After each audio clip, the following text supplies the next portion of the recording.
नमस्कार प्रिय किसान साथियों, welcome to our YouTube channel Vantika tech. आज हम आपको मक्के की फसल के अंदर जो सैनिक कीट या फिर हम कह सकते हैं कि जो फार्म आर्मी वॉर्म होता है या हम इल्ली के नाम से जिसे जानते हैं, उनका प्रकोप देखा जाता है। तो उसकी हम किस प्रकार रोकथाम कर सकते हैं। सबसे पहले हम उनके जो लाइफ साइकिल होता है या उनका जीवन चक्र है उसके बारे में आपको बताएंगे और उसके बाद में हम आपको बताएंगे कि इसकी रोकथाम आप किस प्रकार कर सकते हैं। तो किसान साथियों, वीडियो के अंत तक ज़रूर देखें ताकि कोई किसी भी प्रकार की जानकारी छूटने ना पाए और आप इसका नियंत्रण कर पाएँ। तो किसान साथियों, सबसे पहले हम उनके जीवन चक्र के बारे में बात करते हैं।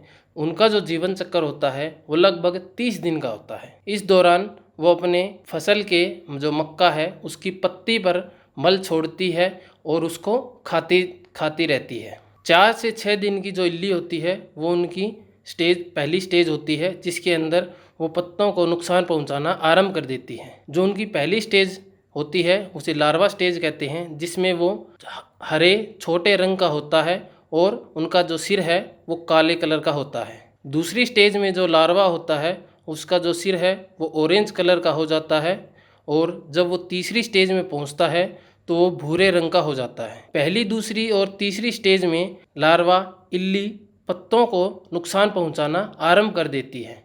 वहीं जब वो 5वीं और 6ठी स्टेज में जब पहुंचती है तो उसका जो साइज़ है वो एक बड़ा हो जाता है और वो पत्तों को ऊपर की तरफ बढ़ना स्टार्ट कर देती है और उनको नष्ट करना स्टार्ट करती है। और फिर वो जब वो बड़ी हो जाती है तो वो पत्तों को नष्ट होने के बाद ज़मीन पर अपना मल छोड़ती है, जिसके अंदर से उसके बाद वो फिर पत्तों को नष्ट होने के बाद ज़मीन पर गिर जाता है और ज़मीन पर गिरने के बाद उसका जो दोबारा बनकर पत्तों को नष्ट करता है। इस दौरान वो लगभग 30 दिन का जीवन चक्र उनका होता है। जब वो ज़मीन में पहुंचती है उसके बाद वो फिर से जो है फिड़कला या फिर हम जो कह सकते हैं कीट जो पतंगा बनकर फसल को ज़्यादा नुकसान पहुंचाता है। अगर इसकी तापमान की बात करें तो 18 से 32 डिग्री तापमान के अंदर ये सर्वाइव करती है। अगर 18 डिग्री तक तापमान रहेगा तो वो लगभग 70 दिन तक जीवित रह सकती है। वहीं अगर 32 डिग्री सेल्सियस तक तापमान है तो वो 20 दिन का उनका जीवन चक्र बनता है। ये लगभग 30 दिन तक की जो मक्के की जो फसल होती है उसको ज़्यादा नुकसान पहुंचाती है। वहीं अगर जैसे फसल ज़्यादा बड़ी होने लगती है उतना ही नुकसान कम पहुंचा पाती है। और ये ज़मीन में जाने के बाद ये ऐसा नहीं है कि एक बार ये इनके ऊपर छिड़काव कर दिया तो ये नष्ट हो जाते हैं।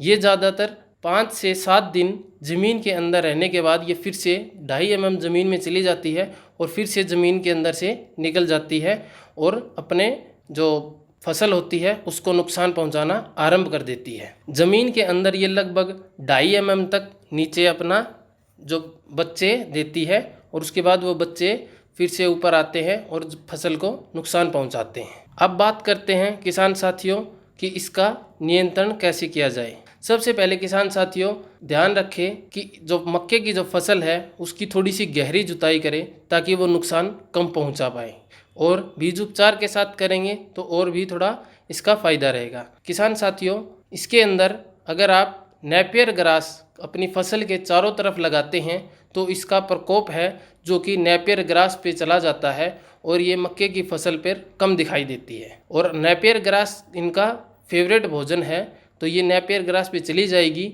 और वहाँ पर हम केमिकल का छिड़काव करके इनको नष्ट कर सकते हैं। वहीं किसान साथी अगर फेरोमोन ट्रैप का यूज़ करते हैं तो उससे भी इनका प्रकोप कुछ हद तक नियंत्रण किया जा सकता है। फेरोमोन ट्रैप के अगर देखा जाए तो अगर 3 से 4 दिन लगातार अगर ये फेरोमोन ट्रैप में आते हैं तो हम समझ सकते हैं कि इनका जो प्रकोप है वो ज़्यादा होने वाला है। तो इसके लिए आप केमिकल का भी छिड़काव कर सकते हैं। अगर हम केमिकल की बात करें कि वो केमिकल से कैसे कंट्रोल किया जाए तो यहाँ पर हम आपको निम्न कई प्रकार के केमिकल बताएंगे जिससे आप जो डालें या आपके आसपास जो भी उपलब्ध हो उससे आप डाल के इसको नियंत्रण कर सकते हैं। तो सबसे पहला हमारा है क्लोरएंट्रानिलीप्रोल 9.3% के साथ लैम्डा साइलोथ्रीन 4.6%, ZC का 14 ग्राम प्रति एकड़ की दर से अगर डालें तो इसको नियंत्रण किया जा सकता है। वहीं किसान साथी स्पाइनीटोराम 11.7% SC